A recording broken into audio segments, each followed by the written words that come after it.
Hello and welcome to the Bee Formless Flow Driven CEO podcast. This morning or this afternoon, I keep saying this morning, and yet it's the afternoon in generally the USA or Canada or Europe. I'm welcoming Amelia Edelman. Welcome, Amelia. Thank you. Thanks so much for having me. You're welcome. And so Amelia is all the way from Nashville. I've never been to Nashville, but Mhm. I've got to get there one day. It's always somewhere I'd love to go to. You definitely should visit. I moved here from New York 8 years ago and I had no idea what to expect. And it's really impressed me. My expectations have been far exceeded Yeah, living cool. here. Awesome, awesome. Well, Amelia, I'm super excited with what we're going to talk about today. But first things first, I'd love for you to tell us about who you are, your backstory, what you're doing now. Yeah, so let's tell us what's been going on. Yeah, so I'm a journalist first and foremost by background. I always say a copy editor for life because the copy desk is where I really got my start on Teams and just like going through the minutia of text. But from there, I kind of rose the ranks in magazines, digital publications, and ended up leading a global magazine for a few years. I quit a year ago ish and have gone out on my own to be a freelance consultant, contractor, editor about town. And it's been so fun. And I have been able to really branch out. Working in a magazine, you touch it all. I was Yeah. doing some design things like putting together digital issues. I was doing, hardcore reporting, editing, managing a big team. I know that you have a background in leadership as well, and just trying to make all your editors happy and I don't think you ever put out can. really good content. It's like, I know, I was like, suddenly I'm a politician. I'm like, I see how you can't make everyone happy. But so now that I have a bunch of kind of individual clients, I feel like I am able to make them all happy because because it's not like such a morass of a cohesive team. Mm. But now I'm working on in journalism, doing some branded content. I did some e-commerce, and that has kind of fallen by the wayside over the past year in the industry at large. But part of what I love is that I've been able to be really diversified. So I always have, a bunch of irons in the fire. Well, that's exciting. Oh my God, I've got so many questions already just listening to you now and Yeah. been talking about, but I don't think you've actually given yourself enough credit in terms of, some of the publications you've worked for or, you work with. I've got here Refinery 29, Parents, the BBC. Mm-hmm. And you've also appeared in outlets such as like the Lonely Planet, the Travel Plus Leisure, NPR, and the BBC Mm-hmm. Travel. That's pretty impressive. That's pretty huge. Yeah.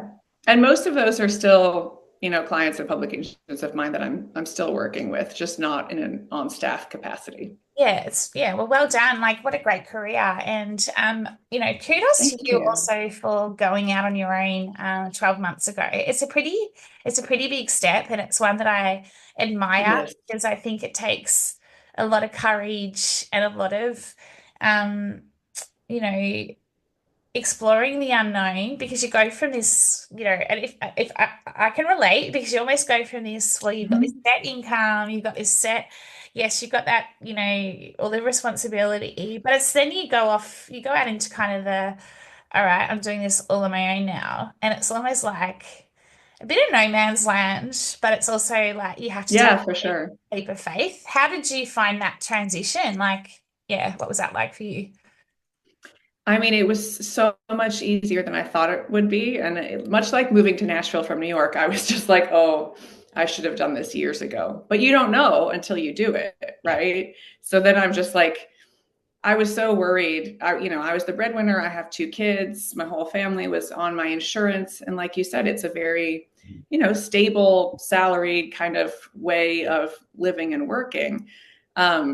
But yeah, it was great. I was able to find so much work so quickly and really just like keep a lot of connections. I'm working with more publications because I was able to go back to publications and editors and old colleagues that I worked with, whatever, 5, 10, 15 years ago, and say, hey, I'm out on my own now. And everyone was like, okay, great, great. We've got a project for you. Mm. And it's a much better quality of life. I find the work more interesting because it's more varied. And I find it so much more sort of valuable and validating to be a contractor and consultant who is judged on my work and the quality of my work, and not how many hours someone's seeing me at a desk. You know what I mean? Because I feel like corporate culture, especially in the States, can become very butts in seats. Like, you got to put your face in the meeting all day. And then there's kind of no time to do the work, or to Especially, innovate or to connect with people. yeah, Yeah. especially with what you do, like in terms of needing that, um, needing to get into flow state, if you like, and be able to just Mm-hmm. immerse yourself in the story, or in what you're going to be writing about. Like sitting at your desk, being surrounded by people, that's quite distracting. Like it causes a lot of distraction, right? And I used to Mm-hmm. noticed that a lot with the creative teams in the business I was previously in, and they'd go off, leave the office, they go, or we'd say to them, this is pre-COVID, lock yourselves away, do whatever you need to do, to be Mm-hmm. able to think without being interrupted every 5 seconds. That must be something that Mm-hmm. is really kind of, it would have been challenging for you in the corporate world, and like you're saying, being monitored by Yeah. your hours. You can't actually focus. Yeah. And really just, Yeah. yeah, exactly. And even though I've been remote for a really long time, I was like corporate remote. But even that, it was just like you had to be on Slack all day. And there were so many meetings that could have been an email. That like meme joke, like this meeting could have been an email. There were days where I would just be like, I have been in 16 30-minute Zooms. Like, and that was my day. It's like, when am I going to do my job? It's so So strange. it's been so nice. Yeah, I find it so strange. So what was the clincher for you to then decide after however many years in corporate that was it that you were just done, or like was there an inkling in you? Like what made you finally do it? It was slow and then it was fast. I was at Meredith Corporation for many years, and they, were the keepers of so many magazines, so many great magazines. That's where Travel and Leisure is, and Parents. And I worked with Real Simple and Health Magazine and Better Homes and Gardens. In Style, I think I overall worked across 7 or 8 Meredith publications, which I don't know that many people at the company did. I was like all over the place. But I loved it. And Meredith was bought out by Dotdash in around 2022, they're very much an internet marketing firm. And they have some good sites as well. I worked on the Very Well Health and Very Well Family are Hmm. some good ones that are in the Dotdash portfolio. But the Dotdash priorities were just totally different from the kind of old school magazine journalism that Meredith had. They really wanted to up the publication cadence. So I was trying to manage my team members who we were being told from like the business folks, you got to publish this many more, however many hundred per month. And, my editors were saying like, I'm not sleeping. Like, I'm getting burnt out. I don't know when I'm supposed to do the work because I have to be in these meetings. And I realized that like, I'm too empathetic of a leader to be the position where I was, which was the top of editorial, but not actually running the company. So I cared so deeply about everyone on my team. And I, was their boss and their manager and had a great relationship with them. And I know that they valued me as a manager, but the buck stopped with me, but I didn't really have power from a business perspective. Like, I couldn't change how things were run. So all of those 30-minute Zooms I was in all day would be me talking to VPs, talking to being like, what if we did things differently so that my team can sleep? And just being told, no, like, it's really, it's something that happens with a lot of corporations where the bottom line becomes more important than the people. And then the second arm to that was just how we were approaching content was really changing. We were under a lot of sort of censorship to please advertisers. So we could no longer cover just kind of the depths of reporting that we were used to, that we wanted to do, sensitive topics, which are really important for readers, especially family readers were ours. So it's just kind of, at a certain point, the juice wasn't worth the squeeze, you know. Yeah, gosh, That's a journey. yeah, it's a journey, and it takes a lot of, like, a set of courage to just finally say no, enough's enough. And firstly, want to Yeah. just acknowledge that it's not a bad thing being an empathetic leader. Like, it's you got two children, right? They become like your children, and you're Mm-hmm. trying to make them happy. Yeah. When you come to a point where, like, you can't change, you can't make the change you want to change for them, Yeah. and it almost goes against your values and your integrity. I think that's when you kind of go, Mm-hmm. and then also the creativity is getting kind of squashed and squeezed, and it's like, what Mm-hmm. is this? What am I doing right now? You know, um, Yeah. I think that's when, for me, you kind of go, something's got to give and something's going to change. And at the end of the day, as a Mm-hmm. leader, you mentioned the word politician, but it's also lonely. I think can be lonely as a leader at times, because you're Yeah. in the middle of it. You're like the middle child of this situation where you're trying Mm-hmm. to make change with the VPs or the powers above, but they're Mm-hmm. also hassling you to hit your number. You're also then trying to make it work for the people, for your team, but actually, who's looking after Yeah. you Yeah. and what you need. So Yeah. That's a good point. I don't know if you relate to that, but that was something that I used to always, in the end, I was almost like keeping a mask on for everybody else, but then in the end of it, I was just like, my cup is empty also. Like, I'm not You're getting. like, I'm a person too. Yeah, I'm Yeah. a person too, and I'm coming home and I'm not being my best self. I'm not being my best self Mm-hmm. outside of work. It's impacting me. And I think Mm-hmm. that as a creative, it impacts you more because, creative, like, you are more sensitive, you are more empathetic, um, all of that. So yeah, so that's a massive Yeah. change for you. And so now, are you solo? Like, do you have a team? Like, how do you work now with regards to keeping up with? Sounds like you've got a lot of diverse projects, which is Mm-hmm. exciting. But how do you manage your time? How do you work in a way that enables you to, like, have that flexibility and freedom? Mm-hmm. I kind of have the best of both worlds, and I really lucked out on this. So I am a solopreneur. I have my own editorial company called Edelman Editorial. And then it's just me. It looks like it's a company. It's me. But then I do consulting, writing, editing, what have you, as me. I'm also part of an agency, a content agency that's all contractors, most of whom came from my position or similar, who kind of climbed the ladder at these big creative editorial corporations and then hit a wall in terms of what they could do creatively, and like you said, values. Yeah, like if I am just signing my life away to this corporation, I want to make sure that it's meaningful. The content agency is called Healthyish, and we kind of bill ourselves as a super group because it's like we I have love like a that. true editorial leader. Yeah, like it's a very Nashville term because it's like a band with all the lead singers from these 5 other bands.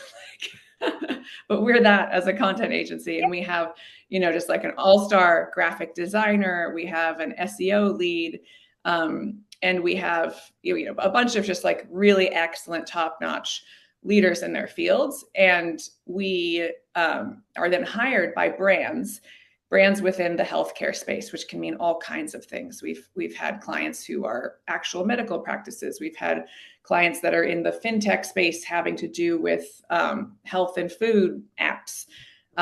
Clients that are actually producing edible, food or beverage items. So it's just anything that is healthy-ish under that umbrella, and they will hire us to really launch from zero or seriously kickstart their content strategy. So maybe their website has a blog, and maybe the blog has a few things on it. Maybe they're not performing that well in search. Maybe they don't, maybe they don't have anything really yet. But we build out just like full spectrum of content strategy, and we take it all the way to fruition.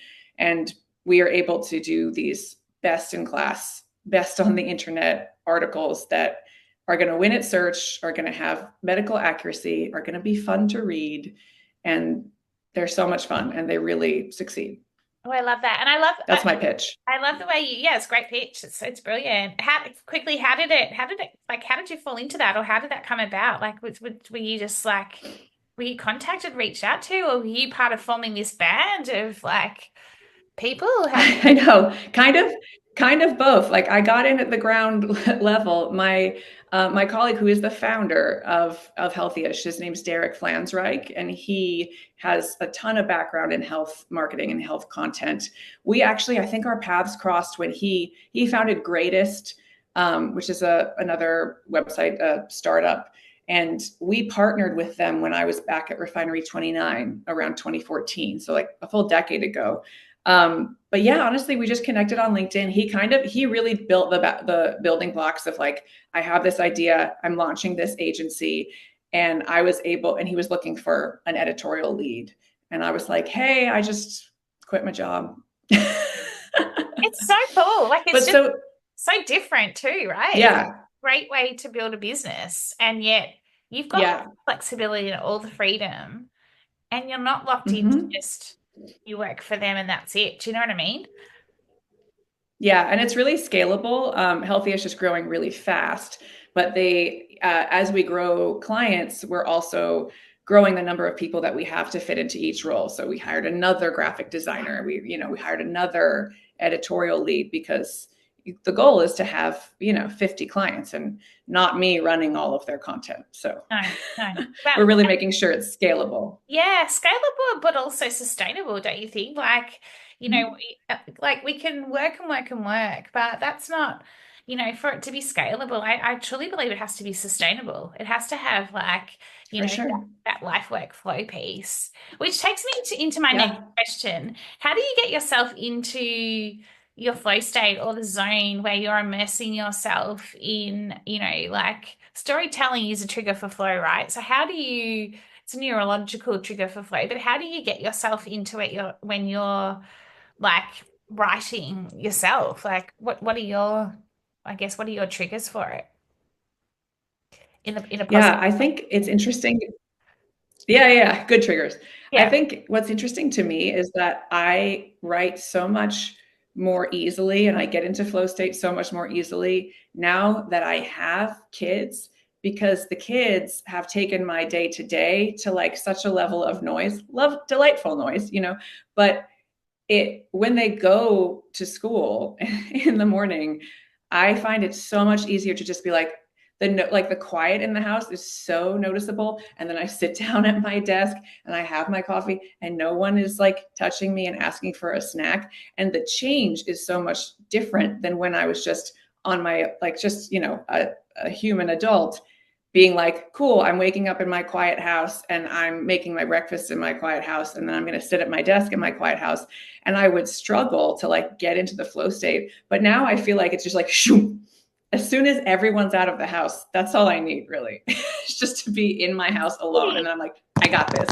Yeah. So do you think it's something to do with also that you have less time in a way in terms of like, you've got a Totally. set period where your children, the kids are at school or whatever. And so Mm-hmm. you're like your brain almost goes, right, we've got a block of time. Yep. I need to get into this because I know as soon as that block is over, it's going to be Mm-hmm. free for all. Do you think there's something that clicks into your mind where you just like bang, like you say, you just drop in? Yeah, that's totally true. Because I know I've heard studies about how parents can actually be the more productive members of teams, like in corporate culture. There's this stigma, especially against moms, that like, oh, they're going to come back from maternity leave from their first kid, and now they're going to be sneaking out early to do the pickups. But it's actually the reality is the opposite. Is the moms are like, I'm here and I'm getting it done. I'm Yeah, I'm doing a getting it great done all job. right. Yeah, yeah, totally. I mean, Yeah, you've seen my puppy Mummy Bob just before. I think he's asleep now, but yeah. it's kind of it's similar but different in a way. Like it's like when But he's he makes you leave the house, right? Like you have to go to walk him. So you have these physical breaks in your. Physical breaks, yeah, but also like when I'm like in the zone, I'm in the zone, and it's funny, he knows. He almost just like sleeps or leaves me Mm, alone. And then but then he'll pull me out of it, like you say, he'll give me the breaks because I can sometimes, and I don't know if you're the same, I can get caught that I'm just in it and I'm just going and going and going because I might be so in the hmm zone. But then all of a sudden I'm like, I've got to get out. Like I've got to actually have a break. I've got to, hmm and I was talking to someone about this yesterday that as we were speaking, and they were like, a business that I'm working with, and one of the people there, she was just like, oh no, I just work through my lunch break because, it's just, oh, like I'll just get it all done. And then and I'm just like, yeah, I hmm practice stepping away for 15 to hmm 30 minutes just to kind of break from the morning through to the afternoon because you can't Yeah. operate like that all day. Your creativity Yeah. is not there. I completely agree. And I've started to try to not write at night, which when I started freelancing a year ago, I was just like, do all the work, get all the work, and then do it all the time because I was just starting out on my own and didn't know if I would have enough work to support my family. And but now that I'm feeling much more stable and confident, I'm like not writing at night anymore because I fall into that trap that you mentioned of where I'm just in the zone and then I'm like, oh, it's 4 a.m. like, and now my day is kind of ruined because I forgot to sleep. Like that's not good. So, No, no, so I it's completely agree. It's like not good set at block of time. all. And poetry. So I've tapped into something earlier where you're like, oh yeah, I used to write poetry. Talk Mhm. to me a little bit about that. Yeah.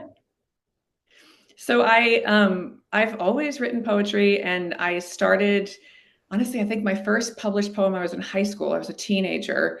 And I just started writing it and submitting it. I ran the literary magazine in my high school and then in my college and um I was debating between getting my master's, getting an MFA in poetry and getting a master's in English or journalism or something. And this is like, this is the big conflict of the creative, isn't it?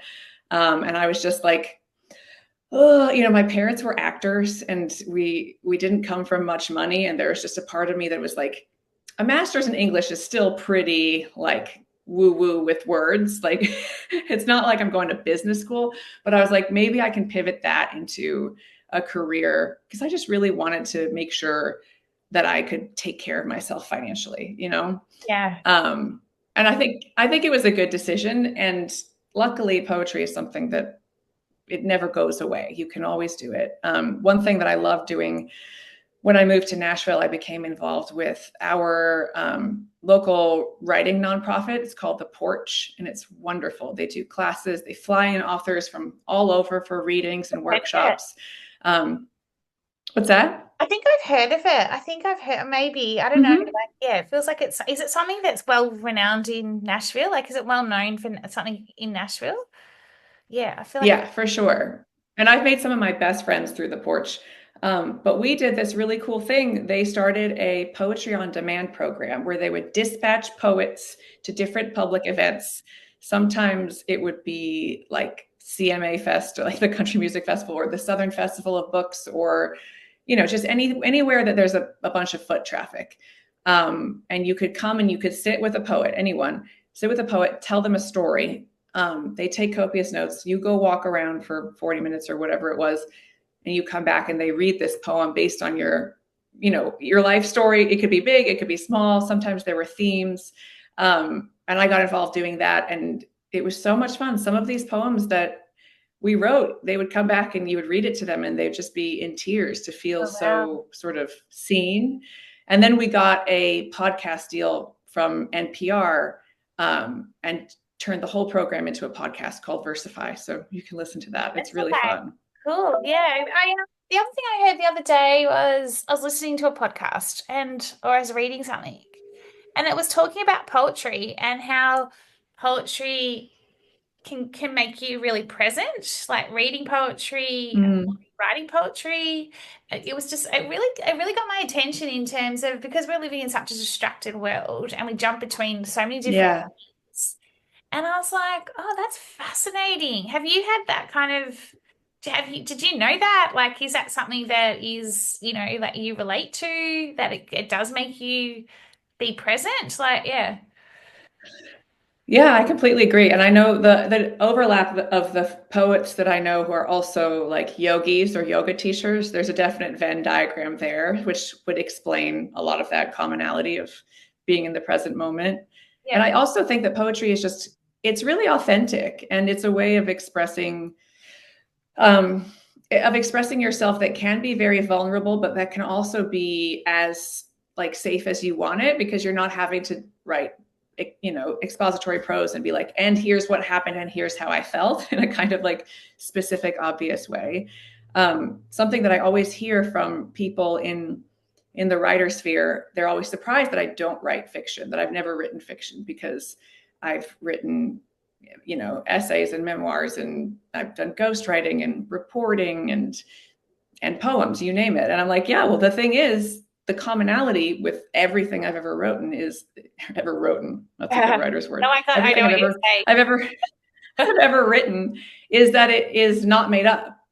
Like poetry to me feels, it's just as real and just as true as as memoir. And I don't have the brain thing that makes up plots and characters. I think it's wonderful. I love to read fiction, but I've never been able to write it. See, I don't even read it. I don't read fiction. It's just like, No. no, I'm like reality, authenticity. I don't know. Like, it's just always been for me. But I think what you're talking Mm-hmm. about here is, or what I feel like you're talking about here is that it's from the heart, it's from the soul, it's coming from within, and you can't make that up. Do you know what I mean? So like, Mm-hmm. when you Mm-hmm. feel that, it's everything. It's kind of happiness, joy, sad, grief, whatever. My goodness, we Mm-hmm. could just keep talking and talking, couldn't we? What are your I know, I feel like I could just like, this is when you get into that creative flow, and it's just like, what about this? We're in flow state podcast. We totally are, right? Podcast flow. Yeah, what are we at? Uh, Yeah, what do you, I guess a couple of questions for your last questions. What do you see coming back to authenticity? What do you see as the biggest like obstacles in like today, right now, with regards to authentic storytelling? What are you seeing? And if you think about, you put the AI lens over the top of it, or what are you seeing as like the biggest challenge to ensure that we have continued authentic storytelling versus this, machine or inauthenticity type mhm. storytelling? Yeah, there are so many roadblocks to authentic storytelling, and it's like it makes me so concerned, but I also try to stay hopeful. Yeah, From the AI side, I started out being more worried about AI than I am now, yeah, because I feel like now that it's becoming more in common usage, it's so easy to see what's AI and to throw it out. I mean, for yeah. me, I'm just like, Thank I'm not even stressed about Chat GPT writing anymore, because now I feel like I know the enemy. And I also know how to, use it. Yes, I just I've used it for like research, like pull me a list of the top rated, I write about travel a lot. So it's like, what are the top rated family resorts in the US? Like I can think of like 5 that I've been to, but I'm like, tell me 5 more. And then I can start use that. I mean, using it as a fancy Google, basically. same. But Fancy then Google. I'm gonna not borrow not that. using, yeah, but not using like the text and the language, because it's so forced and fake. But I also think any good editor and any good writer knows that and can see that. So I no longer feel really threatened by AI in that way.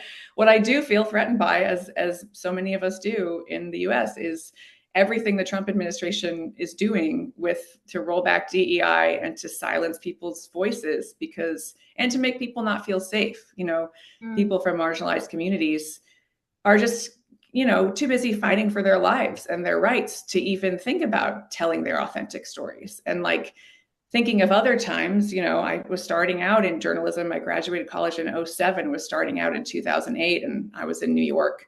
I was in Harlem the night that Obama was won, and it was like, it was so joyful. And what we saw yeah.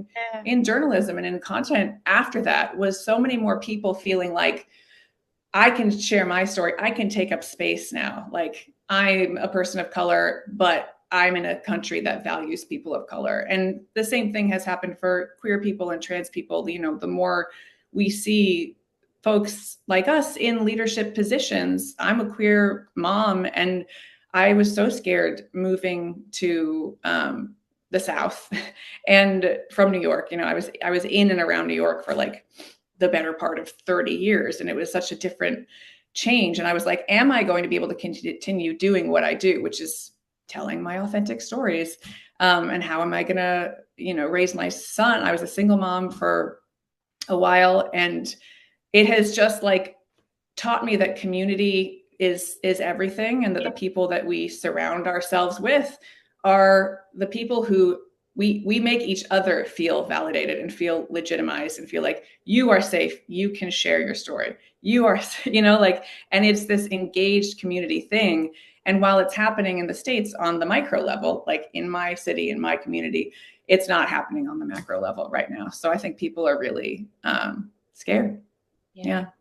That's why we That's a need more bummer. people like yourself and, building this community where, I know easy enough said than done, but just like where you are creating those safe spaces and places for people Mm-hmm. and representing them in a way almost to be able to give them that voice, right? Like Yeah. it's so important because people are retreating, people aren't prepared to be, their authentic selves because, they're almost getting, well, they are, it's a big challenge. I don't have answers for it. I don't think Mm-hmm. any of us do right now. We're in this kind of crazy world, and we're just Mm-hmm. doing the best we can with what we've got. Um, but I do see that there is, this hope, like you mentioned as well, and Yeah. continuing to shine that light forward is obviously what you're doing. So Amelia, thank you so much. Like I said, I could keep talking to you about so many different things. I feel like probably I maybe know. maybe I'll get you back on the pod one day, and maybe we could get you to read some poetry or something for us. Oh my gosh, would love to. To pull us into the present moment, just to be. I think that's the other part we're talking about here. Like, how can we be Yeah. more just in this present moment and, be grateful and yeah, all those things as well. So, how can we find out more about you? I'll share it in the speaker notes, but I know you're on Insta, you're on Mhm. Twitter and a few others, but where is the best place to see what you're up to, read some of your like pieces? Yeah. Yeah, it's mostly Instagram. I'm Amelia E for Edelman, around the world, because you will find me around the world on Instagram. I don't use Twitter much anymore, but I'm under Amelia Edelman on LinkedIn. I share my work there as well. Those are the main ones. Yeah. Yeah. Awesome. All right. Well, thank you, Amelia, and have a wonderful afternoon and a wonderful week. Yeah, it's Easter this week. Thank you. Um, yeah, if you're celebrating Easter, have a lovely Easter as well. I will be hiding eggs in my yard. Don't worry. I had my first Easter egg last night, and I was like, "Oh my God, here we go! Hot cross buns, Easter No, egg." it's time. I Mhm. know. I know. Anyway, well, thank you so much, and Thank you. okay, thank you.